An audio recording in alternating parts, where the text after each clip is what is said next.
Hi, everyone. This is Liana from the SoCal Sound. I'm here talking with Kyle Thomas, right here, and AKA King Tuff, a garage rocker turned plant-loving sentimentalist. I mean, I would say I was always a plant-loving sentimentalist. That's true. That's true. It was always a part of you. I got mixed up in that garage business.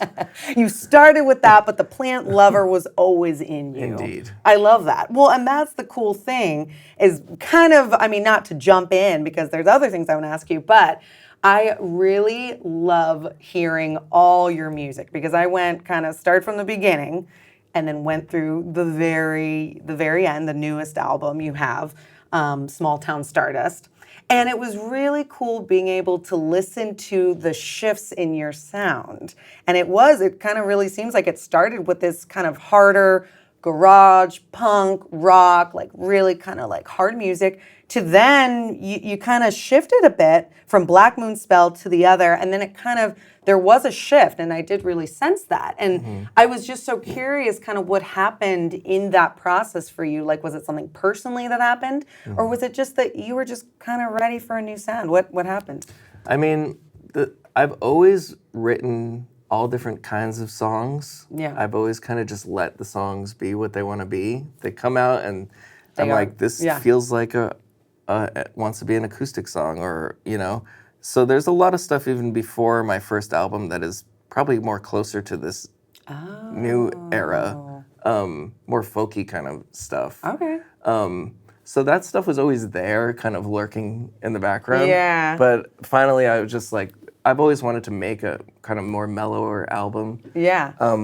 But yeah, you know, it did get very kind of hard rock for a while, and then I just kind of didn't find myself as drawn to that music, like listening. I wasn't really listening to that type of stuff as much. Whereas before you were, yeah, that was more like what you liked or what yeah, it's just you know, whatever I'm into at the time is makes sense. tends to be what my songs kind of come out like. But sometimes weird ones just pop out and they're like, I'm like, I don't know what this is. This doesn't sound like me, but I'm just going to go for it. Well, speaking of that, so one of my favorite songs from the earlier times was I Love You Ugly.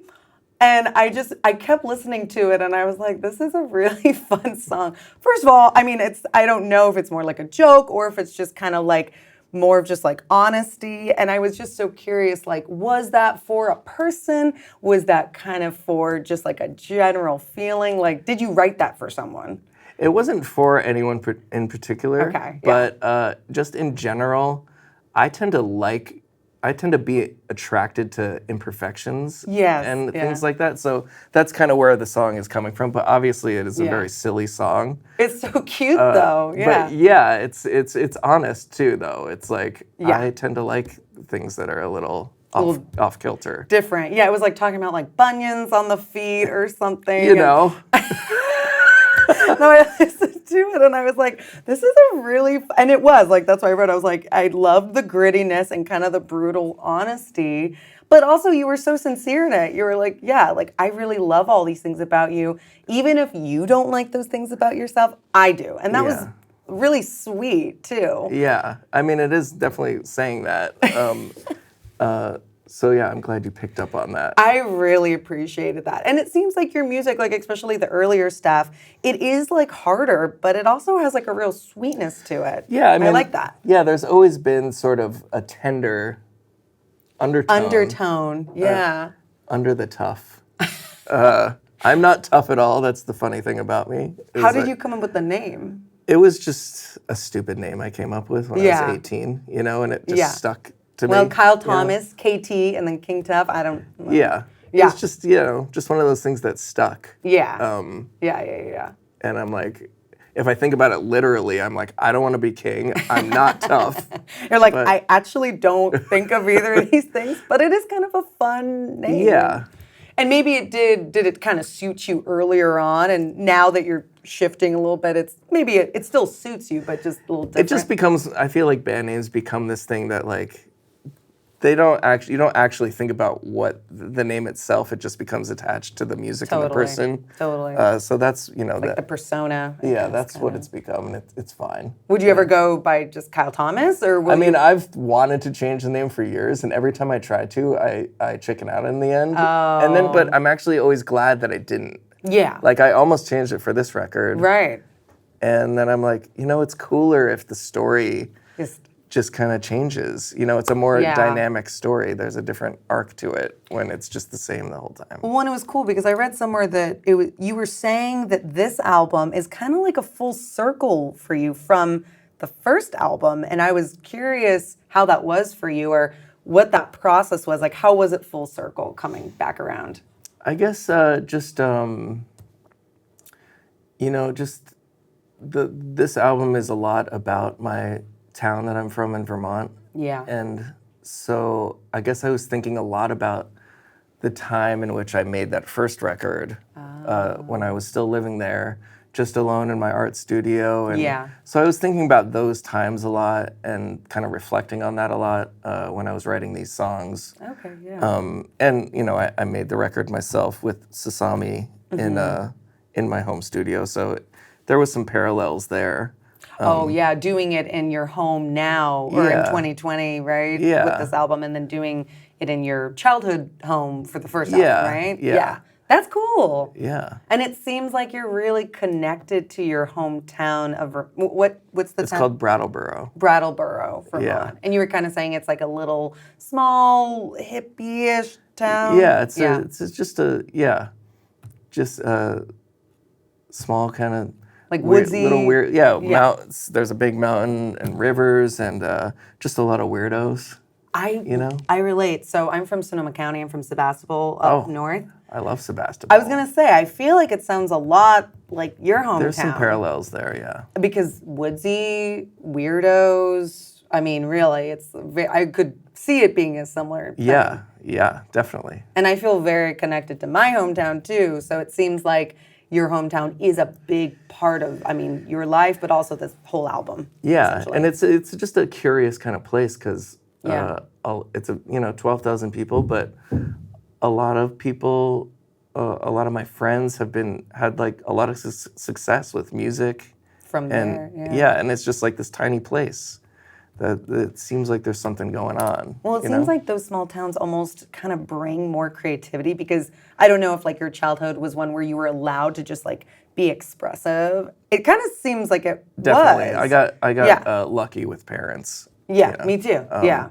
So they always have been the most supportive people in my life, and just let me do whatever. Well, and I love that you included the song A Meditation. Yeah. And that was actually you as a kid saying a meditation, right? Yeah, my dad had these like funny meditation tapes he used to listen so to sweet. on his headphones. Sometimes I would listen to them and like so I was just making kind of making a joke of it. Yeah, but it was like really nice. Like it was very calming. Yeah, I found the tape, when I was back home in the basement, and I put it on. I was like, this is incredible. I have to use this. I love that. Well, and it's cool because, again, like you said, it's full circle. So you're kind of bringing your childhood into it too. Yeah. Which is really fun. And it seems like you were fairly spiritual as a kid, or were you like... I wouldn't say spiritual. I was just a weirdo, But you connected to something. Definitely. You felt connected in some way. My parents are very into nature too. So they were always, bringing us out to the woods and stuff. So I've always felt that kind of connection to nature. Like to me, nature is my religion. Totally. So nature and music. I get that. So yeah, spiritual in that way for sure. Well, and even with like Portrait of God, you were just singing that. Yeah. And it's like, I was really listening to the lyrics, and it's like, this is basically like how I practice, or this is how God is for me, this is how I practice. It doesn't have to be one way or another. It's okay to have it be your own type of feeling, right? It's like for you, it's more about nature and connection to nature and everything. Yeah. I just, to me, it's obvious that the sun is this giant ball of energy in the sky that made everything grow. Yeah. And keeps us all alive. And we can't live without it. We can't look at it directly. Yeah. It seems pretty obvious that that's God. I know, I get it. No, I'm surprised that more people don't talk about that. Yeah, it is kind of interesting. And I mean, I think people are so specific with what they believe in. And it's nice when you can be a little bit open to everything and just be like, who knows? It's the source energy, it's sun, it's God, it's whatever, a universal feeling. Yeah. It's whatever you connect to. And it seems like, though, for you, I really get that. It's like nature. And when you look at nature, you can just see how we're so connected to it. Oh, my God. And I love that. Yeah. And it's just so, it's the most beautiful art there is. Yeah. Yeah. I know up north, we have a house and it has these giant redwoods. And it's a grove. And it's just the most beautiful thing to walk out and just stare. And you don't need anything else. You just stare at these groves and it's wonderful. Yeah. I mean, it's like the most beautiful place up there. Yeah. It really is. And I feel so at peace, like when I'm up there. I mean, I love living in LA, but I feel so at peace up there. And I'm sure that you feel a certain peace when you're back home that you may not totally in LA. Yeah, I feel totally different when I'm back in Vermont. I mean, I have different... Yeah, you're a different person. Yeah. Yes, different thoughts, different feeling, emotions that only exist there. Yeah. Some of them I'm a little stressed out, but... Well, if you're back with your parents, you know, I mean, of course. The hometown thing. There's always that aspect of it. Yeah. But it is, it's a different vibe. I love that. And was the message with this album did you have a message that you were kind of trying to share with everyone? Or did you just kind of want people to take it as it is and find their own message within that, with the words and everything? I think, I really just wanted to make something warm and like joyful and that people wanted to like listen to make themselves feel good. And so that's like really the place it came from, and love, and just I feel like my previous album before that kind of like was a little darker. There was some kind of darker themes on it, and I just wanted to just make something a little more positive. And especially with like the pandemic and the collective trauma we've all been through, it seems like a lot of artists are now actually trying to make more joyful music to kind of work with that. And and I do feel like for the past decade, music has been kind of dark. Like there's been kind of a coldness for a long time. That to me, it's gotta swing the other way. We gotta shift it. And that's the kind of music I like to listen to is, things that make me feel good. Totally. So to me, music is medicine, and it can really, help you. It can help, and it can help everything. Like the plants, like Love Letter to Plants. That song is really lovely and beautiful, and I feel like you could play it for your plants. I don't know.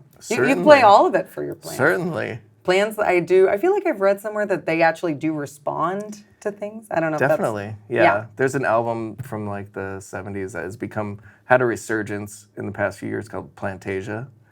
That's like Moog synthesizer music for plants. That's very amazing. Well, who's the band or what? It's by this guy Mort Garson. Okay. But if you just search Plantasia, okay. It's a very popular album nowadays, but you would like it. Okay, yeah. Well, maybe your album will become a new. Not that all the songs are about plants, but I mean they are. You know. There's definitely a green vibe happening. A green vibe. Yeah. I like that a lot. Well, no, it was super fun. Again, it was really fun getting to just kind of start from the beginning of your music, going all the way to now. And it seems like you've had your own journey, I'm sure, with the music and everything going on. And then, of course, in 2020, we all went through that. And now you're here with Small Town Stardust. Now we're here. So, of course, I have to, because I'm such an astrology nerd, I always have to ask an astrology question at the end if people are into it. And it seems like you're a fairly spiritual guy, open to lots of different things. So are you into astrology at all? Yeah, I can't say that I am super deep into it, but I definitely like to ask people what their sign is, or I like to know. So you know your sign? Of course. Okay, what's your big three? I'm a Capricorn sun. Okay. I'm a Pisces moon. I knew. Okay. And a Leo rising. Oh my God, I'm a Leo rising too. Leo rising's fun. rock. Sorry. You know what? I knew you were a Capricorn because I did look up your birthday. I was like, I at least need to know his sun sign, but I didn't know the rest. But then I was like, Pisces are so much like that sign is so connected to music, and they are so connected to the flow of life and just, kind of having faith and spirituality. And I was like, I bet you he has Pisces somewhere. So that makes sense with that moon. And then of course the Leo rising is just super outgoing and bubbly and that's conversational. That's definitely like my my outward state. That's where my star persona comes from. So you're like a hard worker with that Capricorn, but the Pisces gives a little bit more of a flow, a little bit more of a creative, artistic thing, and then Leo is very outgoing and yeah. Well, you got the Leo hair. I feel like some curls. I mean, I feel like Leos too. They have like really abundant hair. Yeah. So. Yeah. But I love that you know that. That's really fun that, you know the big three. Yeah. I have the same birthday as Joanna Newsom. Oh. And have you met her before? Years ago. Okay. I was sort of in the similar scene to her when she first came out. I had sort of a psychedelic folk band that we were in. Oh, very cool. Yeah. Yeah. I love her music too. That's really fun. And that's great. I mean, I think living in LA, you kind of have to at least have some knowledge of astrology because people just ask on a daily basis. Yeah. So it's nice. Some men are very, not to put it just on men, but I think some men are not into it. So For sure. But I appreciate. But I'm not a man. I'm like you're a being. I don't know. Yeah. I'm a being. There you go. Very Piscean of you. Yeah. Just flowing into whatever happened. Yeah. I'm a goat with a mermaid's tail, remember? I love that. And a lion's mane. Yes. Perfect. Yeah. You should create that for the new album. Yes. And if you do, you have to give me credit for it. I shall. Okay, great. Well, thank you so much for talking with me. It was so much fun. And yeah, King Tuff is actually taking a little bit of a break from his tour, but then he's going to be back in August at Hollywood Forever Cemetery and then going to Washington for Thing Festival and End of the Road Festival in the UK. Indeed. So you got a busy summer. Things are happening. Well, thanks again. Thank you.